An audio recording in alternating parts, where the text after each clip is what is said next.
Okay, and welcome back to your course correction with me, your host Michelle, here on Between Us Girls. I hope you enjoyed the first part of that episode with the new Mizz Luvli Black. I always like talking to her because I feel like she's somebody who has a good grasp on the understanding of, metaphysics and things like that. So I like to talk to her because, you can talk to people who have kind of the same interests as you do for a long time. So we usually go a long time when we talk, so I'll have to make this 2 episodes. So I hope you like the first part. Second part coming up, we're going to kind of finish up talking about some relationship topics. And also, I'm going to ask her a question about something that I saw online that triggered me. And you will hear how she got me together real quick. So if you're interested in that, keep on listening. And I was going to ask you, whenever I first got out of the car in the garage, I was like, you should ask her about artist management because we didn't talk about that before. Yeah, I do artist management for up and coming artists, and I have different avenues to help get your name out, and I work with several different people to make it happen. But again, either their money isn't right or either they are not focused because I still need you to do your part so I can do my part. And then that's what you stumble into, people that aren't ready to do their part, and their part is minor compared to what it is that I'm doing on my end. So you end up getting people that aren't as serious, or you get peaky in the brains that have a million ideas and never go through with any of them because they're looking for the easiest route out, and it's a whole task. So if artists come to me and want to work with me, I definitely work with them if I believe in your music. If they're not together, if they aren't ready, then I can't waste any time because I'm over my career. I just brought in someone to help me, with what I'm doing as far as my photo shoots and interviews and so on and so forth when I have to go on set. So I'm thankful for that person that joined the team. But everything is me. The decision making, the clothes I wear, the shoes I wear, the hair, makeup. You got to go to the MUA or they got to come to you. Most of the funding for everything comes out of my pocket. So when I mean most, I mean most. I mean 90%. Comes out of my pocket. And so being a mother of two small kids, and one 18-year-old, and having to pay the bills at home and still invest into your career and believe in your dreams is a lot. And sometimes you just wish that you can have that perfect mate that is there, that actually believes in you and is able to help with what you're doing. But that doesn't necessarily happen like that. And then you're doing it all on your own. And I have zero complaints about doing this on my own. But, it would be great to have some type of help.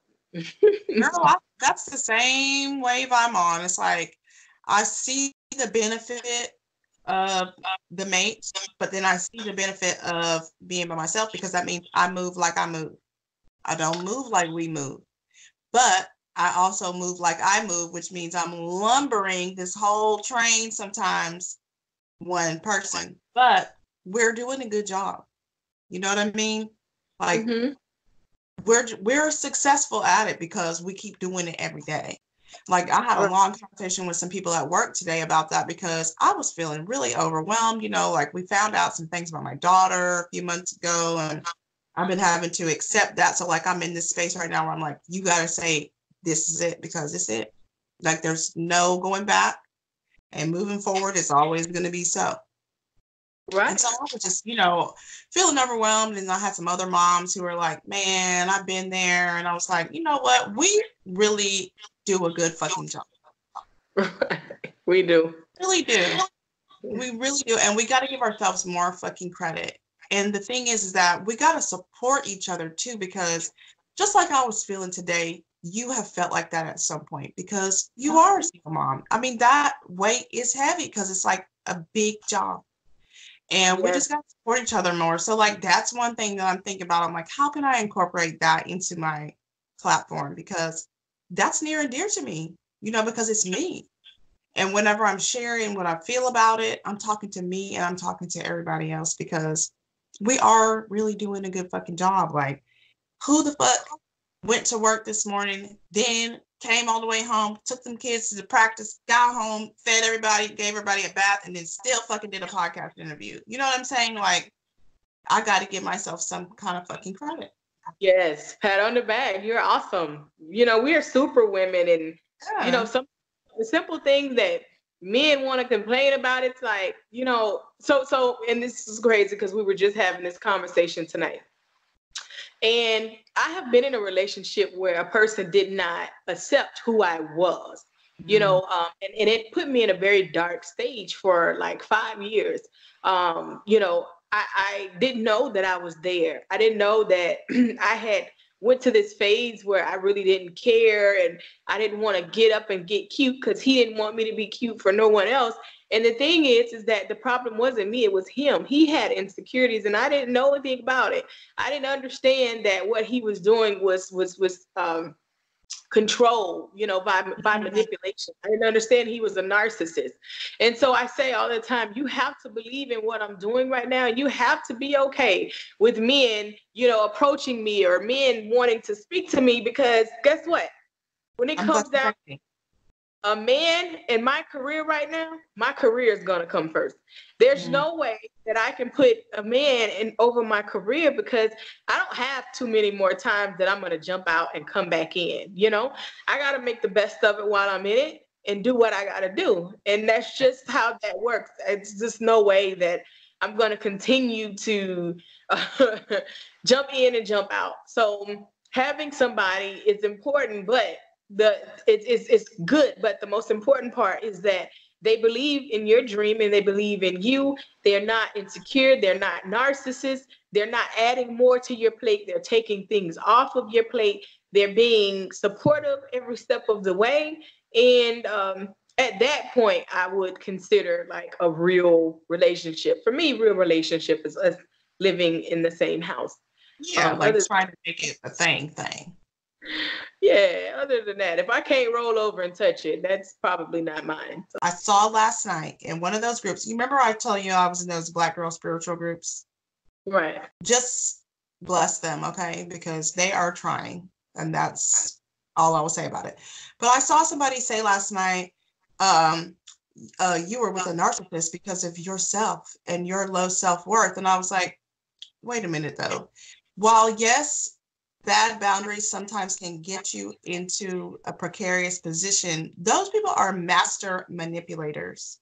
So it's like, you don't even realize you ended up there, and you're like a year in it, and you're like, why am I so broken down? Like, how did this fucking happen? It's like a glamour the whole time. They keep you confused. And then one day you're like, this shit is fucking wrong. So like, what would you say to somebody if if you saw that post, what would your response be to this woman who said basically she put all the blame on us? I don't think that's what she's saying. I think that she's saying what I think that she's trying to say is that if you're in tune with your higher self, you would see it coming. And when it comes, you will be able to acknowledge it and shoot it down.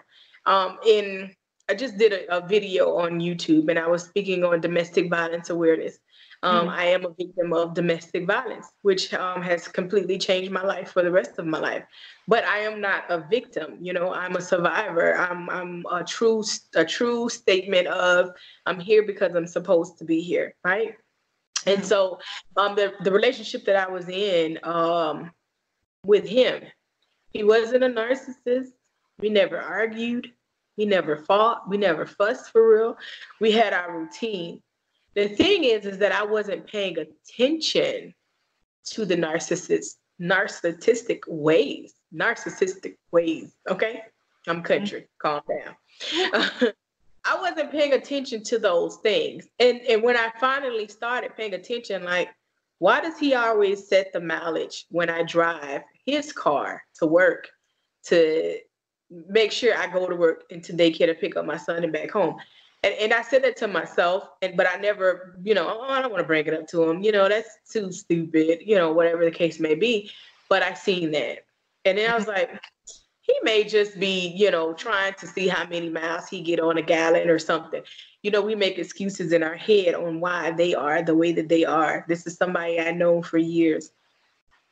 There was also this other gentleman, who was older than us, and he was like so in love with me, but he wasn't what I wanted. You know, I mean, I was with who I wanted to be with, and that angered him deeply that I would not give him the time of day. He knew where I lived at. I would walk out of my house in the morning. There would be rose petals at my door leading down the stairs to my car. There would be, you know, just a bag with toys and stuff for my kid in there. And I'm just like, what the world? Like, what's going on? Like, I'll get to my car and then he'll call me and be like, you look good today. You know, this is the older gentleman. And I'm like, nobody's outside. Where the hell are you? You know? And so I realized, like, you know, he had disappeared for like a couple of weeks. So I was like, ooh, he's finally gone. He sees that I don't want to have a conversation with him. But no, I actually took a vacation to New York, and I was in New York for 4 days and 3 nights. And when I came back home, I you know, met with, you know, Bay, and everything was cool. And I was working for the bank at the time in the corporate office. So every other Sunday I had to go in for 4 hours from 4 to 8. And when I went in, you know, to prep for my work week or whatever, coming up. So when I went in, everything was cool. And I went to my cousin's house to give her her souvenirs, in which, you know, I had got for her in New York. And my boyfriend at the time called me, and he was drunk. Oh God, he was so drunk. And he was like, don't meet me there, beat me there, get home. And I was wondering, like, what's going on? I'm super lost. So I go in the house, and he goes, who is this? And he put the older guy's card down. And I said, I know him, but I don't deal with him. And he goes, you're lying. And boom, he hit me in the face. It looks like he slapped me in the face, right? So, but I felt something harder than his hand. And so I'm like, what are you talking about? What are you talking about? You know, going back and forth with him. And he would never tell me. So eventually, you know, he said, well, he told me that, you know, you guys are talking, and you told him I was your cousin, which I absolutely didn't. But I called the guy on the phone immediately, and he said, oh, no, I never said that. I wouldn't tell him that. And so my boyfriend snatched the phone, and he said, you didn't tell me that? Oh, yeah, man, that's what I said. And you know how women are, da, da. And from that moment, we were standing in the hallway. He pistol whipped me from the hallway to my room, to the closet, to the bathroom in my room, to the main bathroom. Everything was a mess. Everything was knocked down. All of the pictures was off the walls in the living room. The couches was flipped over. It was 45 minutes of what the hell. And I was so in shock that I really didn't feel the pain at that point. And so when I realized that he wasn't going to stop hitting me, something said, just bolt. And I ran to the door, and he was right on me. He was on my tail. And so as I grabbed the door, he pushed the door back closed. He said, no, turn back around and chill out. And he was like, man, I loved you with everything in me.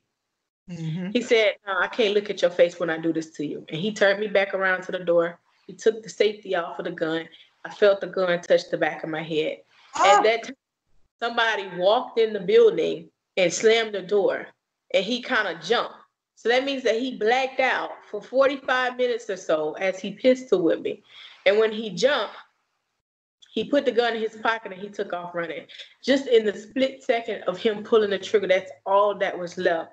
So I understand that my purpose in life is way bigger than it could ever be, than it could ever amount to anything else, because in just a hair of a second, I could have just been shot in the head, in the back of the head, right? And I wouldn't have been here to tell this story. I wouldn't be here to be the single mother that I am. I wouldn't be the author that I am. I wouldn't be the radio host.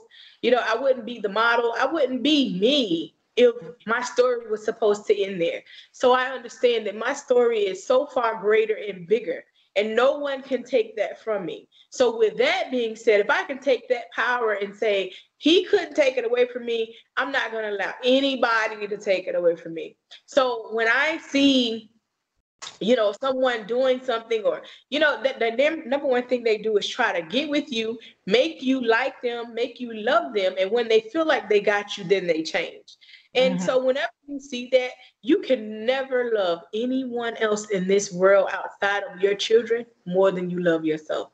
And even with your children, you have to love yourself more because you're a mother. So you have to love yourself more to be a mother to them at all times. You have to love yourself more to be who you need to be as a businesswoman, as an employee, or whatever it is that you do in this world. That story I shared because this is Domestic Violence Awareness Month. And a lot of people put the blame on themselves for things like this that happen. And so it's not your fault, but also think about what you could have done different. So we don't want to completely remove the blame, because guess what? There were things that, even though that wasn't my fault, it was things that could have been done different, So I take what I need to take. And I keep it moving from that. But that made me understand that if I'm with one person, I'm with one person. That one person is getting my all, my everything. When it don't work with me and you, I'm moving on to the next person. But I'll move on faster than the average person will, because I understand my value, I understand my worth, and I understand what I don't want. That's one of the pieces of shadow work that I've been dealing with, because this happened in 2006. I just started speaking about this often. Right? I put it in my book and left it there, but I didn't speak on it. So that wasn't enough. You can't, I'm gonna put it in the book, I'm gonna write about it, and I'm gonna leave it, But no, I like that story can help others, because it's people out here that will play on your brain, and you have to be strong. You have to do the work for yourself to make you mentally strong. You got to do your research. You got to do your reading. You got to do your mantras. You got to speak life to yourself. You got to manifest a healthier you before you can manifest any amount of money, any car, anything. You have to manifest a better you. Right. And when you manifest a better you, there's certain things that you will not put up with. He don't have a job. Listen, you're a grown man, okay? You're a grown man. You shouldn't be living with me if you don't have a job. Oh, he just fight me when he's drunk. Guess what? He's a grown man. If you know that drinking makes you violent, then you should not drink. And furthermore, I'm not your child, so you shouldn't be putting your hands on me. You got to understand these things. Oh, he only cheat when I'm not giving him none. Listen, have that conversation with him. Make sure it's a two-way street, and that you are in an open relationship, not a one-way street that he can do what he want to do and you can't do what you want to do. Cheating is a very iffy subject with me, because I feel different ways with the whole cheating thing. Cheating is not even a damn word, for real. Something that they done made up. Cheating, you go to other countries, men got more than one wife, as long as he can take care of them. So I feel a little different about that, but stop making excuses for him, because you're only enabling him to be that person. That's what you can do. And then when he does something really big and atrocious, like, oh, well, that was just too far. Now you're looking for sympathy. But the whole time you was making excuses for him. The whole time you was enabling him. You know what I'm saying? And we can't be enablers. You can't be an enabler and then say, oh, okay, well, yeah, that this happened and he shouldn't have went this far, but you allowed him to go far. And a man will only do what you allow him to do. A woman will only do what you allow her to do, and I say men and women because I was just reading a story about a brother that lost his life. He was dealing with a mentally ill woman, and she set the couch on fire while he was on his sleep and killed him. Yeah, so definitely. Understand. I think I that story. It goes both ways, So if my story was supposed to end, it would have ended in 2006. It would have ended when they tried to kidnap me. It would have ended when, they tried to rob me. It would have ended a long time ago, and it's not. It's because I do have a purpose, and I have to fulfill my purpose and ascend to my higher self. So I'm not saying anything is anyone's fault, but take accountability. Well, okay. So yes, I don't like the way that she delivered that message. Do I think there was some truth to it? Just like you said, enablers are people who don't have good boundaries. Because I have a book that I'm still reading, and it's like, do you enable your kids? Blah blah, blah. I'm like, well, sometimes I speak. And the title of the book is Boundaries with Kids. I don't like the way she delivered that message, because I feel like if you're truly trying to teach something, you're gonna tell them the why, the how, and what they need to take away from it. Just like you did. Just like what you did. That wasn't the way she delivered that message, because each abusive relationship you've been through, you're supposed to learn the same thing every time. And every time you don't get it, you're going to get your ass right back in there. You know what I mean?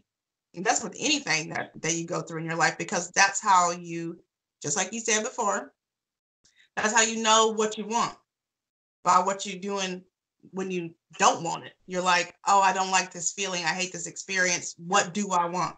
And then you're moving towards what you want.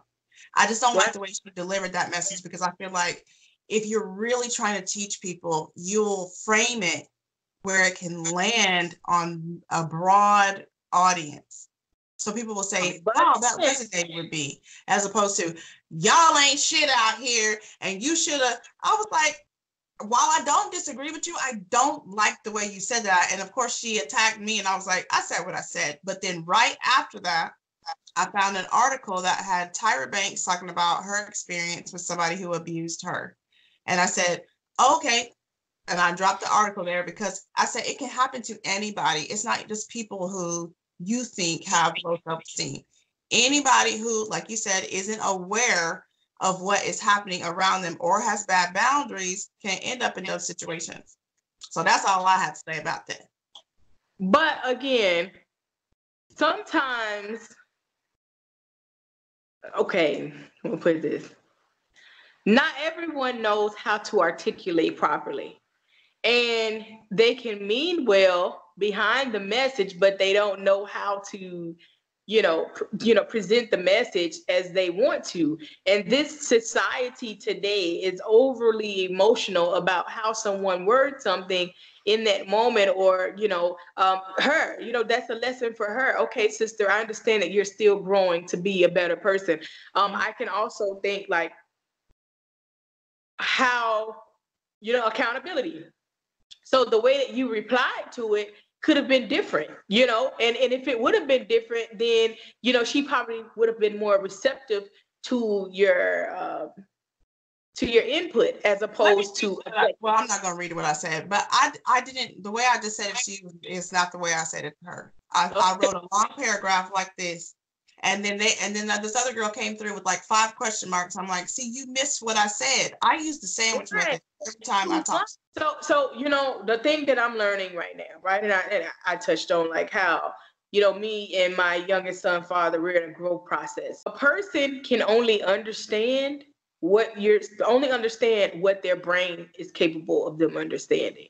So if you go and send a long paragraph back to her, and her brain isn't comprehending the message that you're trying to tell her, again, she's in defense mode, because now she feel like, wait a minute, you trying to check me, boo? First thing you see, you send me a reply with a long paragraph. Oh, what is this? What is this? I ain't reading all of this. You know what I'm saying? It's all about sis, I understand that we are all ascending. I think that the message came across a little bit rough. Could you please elaborate on what it is that you're trying to say? That's my growth, honey. Because before, like Kermit. These are my nails, so I type fast. Okay, before now, honey, clapback season. But it's not about a clapback. It's also about positive criticism. And so it's one situation at a time. And, if something bothers you, but yet it don't put no money in your pocket, then why is it even bothering you? Right. I've been dealing with anger management for a very long time, but that's where I'm at right now. Why does this even bother me? This not putting no money in my pocket. It's not getting me nowhere. What the hell? She said what she said. That just means that you and I are not like-minded individuals. You still have to be kind to everyone. You still got to be kind to everyone, even if y'all don't see eye to eye. So always understand. That's kind of my point. Like, even if you don't like what they're doing, you don't have to come at them that way. Because I really believe in the power of the finesse. Because if you want something, you just, honey is magic. So like, if you want to teach something, you can still use that same idea behind it. Because I just said, yeah, this was a rough read though, because it was like boom, boom, boom, boom, boom, boom, boom, boom, boom, boom, boom, boom, boom, boom. And then she, like you said, she got upset because I was trying to redirect her, but I wasn't ugly about it. But I was just trying to explain to her because of what I know about marketing and how, and the, the relationships between people. She didn't like it. And just like you said, we're not vibing. So I just went to sleep. I saw somebody tagging me this morning on that, and I was like, I'm not eating. Listen, a person will only understand what their brain is capable of understanding. So I had to understand too, and this is very powerful for this conversation. Pay attention to the people that your mate have dated before you. You got some women that's so toxic to men, and they make them as toxic as they are. And then when they get with someone that's not on that, they can't comprehend what you're telling because they've been in such a toxic situation for so long that all they know is toxicity, So you can't understand what I'm telling you because your brain hasn't been exposed to this type of soul food that I'm giving you. So anyway, with her, she can't understand what you're telling her because maybe she's not there. Maybe she has to always be right. And one of the mantras that I tell myself when I'm in the kitchen washing dishes or cooking, my favorite mantra, it's okay for me not to know everything. I'm an Aquarius, triple Aquarius, sun, moon, rising. It's okay for me to not know everything. I have control issues. I want to make sure that the project is done right. I want to make sure everything is in order. I want to make sure this is done how it is. I learned, listen, 6 + 3 = 9. 7 + 2 = 9. 5 + 4 = 9. 8 + 1 = 9. Listen, there's more than one way to reach the common goal. So my way is not always right. And also, it's okay if I don't know everything. Absolutely. My daughter is an Aquarius, and she is always trying to direct somebody else. So I'm like, baby, look, we got a lot of work to do, me and you, sis. We need to focus on right here. Because just like you said, we don't know everything. I'm working, I'm studying every day, trying to learn something, just like you said. And I'm trying to help her, and I'm trying to help my son. And one of those things is focus on you so that you can get you right, instead of always worrying about the next person. I think that's why I get triggered by those posts in those groups. Because I'm like, oh, why are we doing this? Why are we doing that? Why do you put so much in, like the energy that's behind all these posts? I'm like, man, come on. Like, you could be building an empire with this. And I just got to stop trying to give it to everybody because everyone's not in the space to accept that, No, you give it unto I'll be having to scroll on and, take my own advice and just be like, I thought about earlier this week, just deactivating Facebook overall because there was just so much of that. Like this other post that I wanted to talk to you about that was like, should everyone have a hoe phase? I'm like, stop using that word if possible because of the negative connotation attached to it. Because I feel like they're not using it because they're trying to empower somebody. Yeah, I don't feel like they're using the word hoe to be empowering. I think to them it's derogatory, so that's why they're using it. Yeah.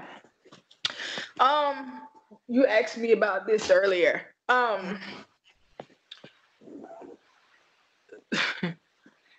Again, they only understand what their brain will allow. So, you know what, you make me sick.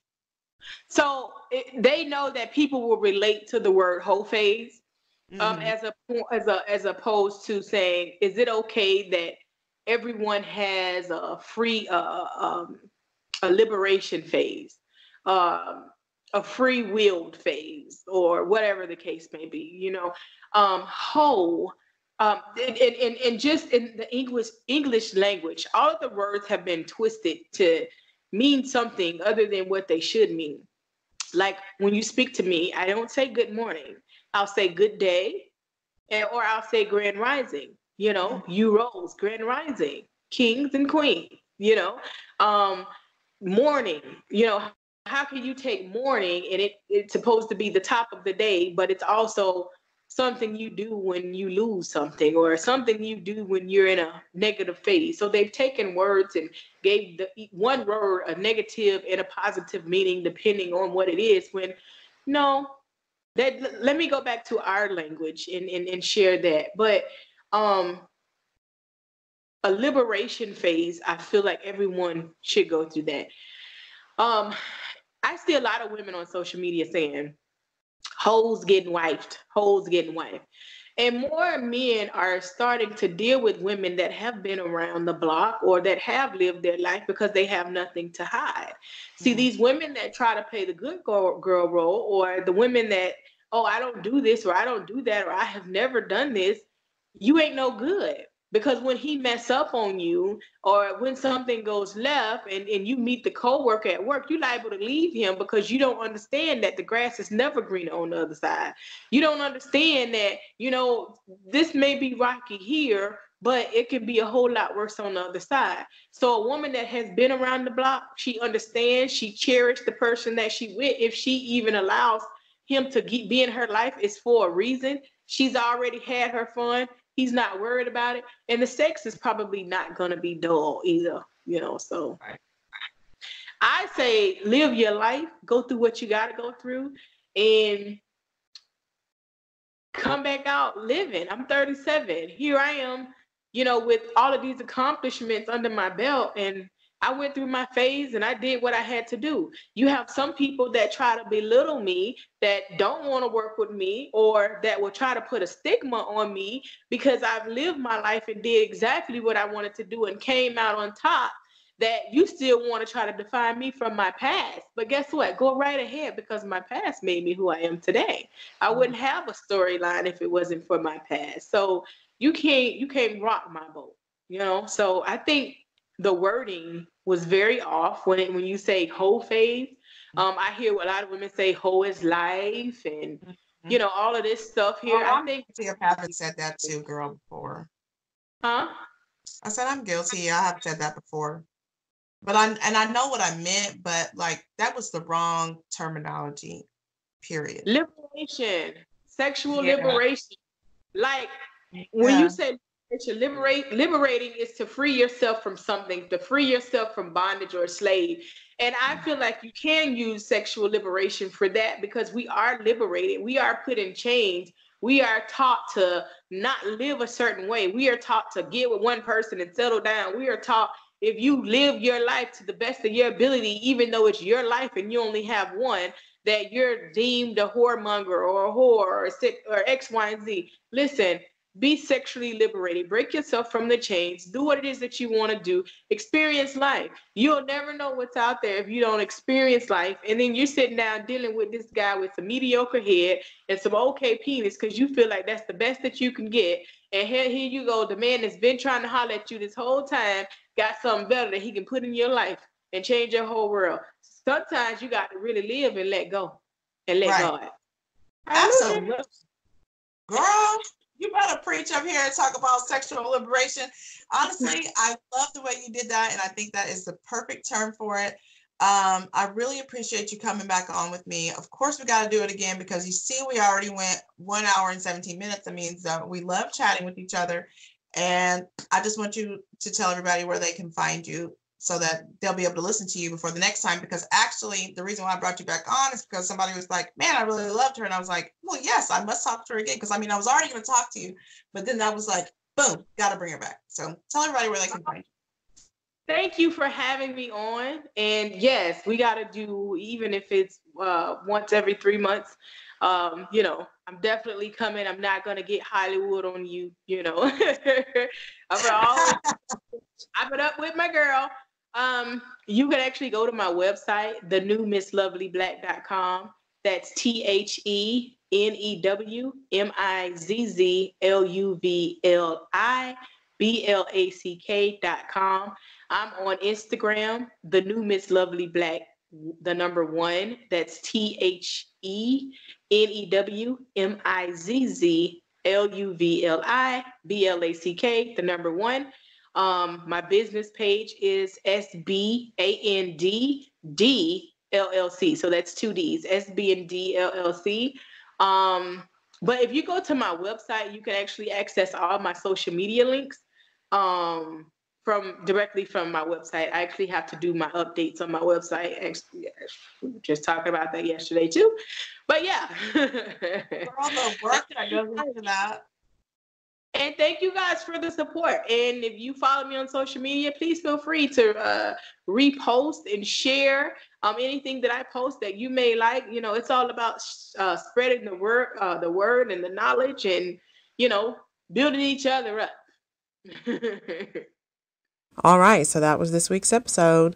Don't forget, we got the Last Chance Holiday Market and the Ladies Take the Stage event coming up December 21st here in Houston. Really would love to see you guys all out there to catch the reunion show. I've got a special guest coming to sit with Between Us Girls, and I've also got Queen and Podcast coming through to do the second part of the stage show. We've also got some other performers and a DJ, and again, the market will be there. We'll have food and drinks, and it's going to be a live time. So I hope to see you guys there, and until next week, bye.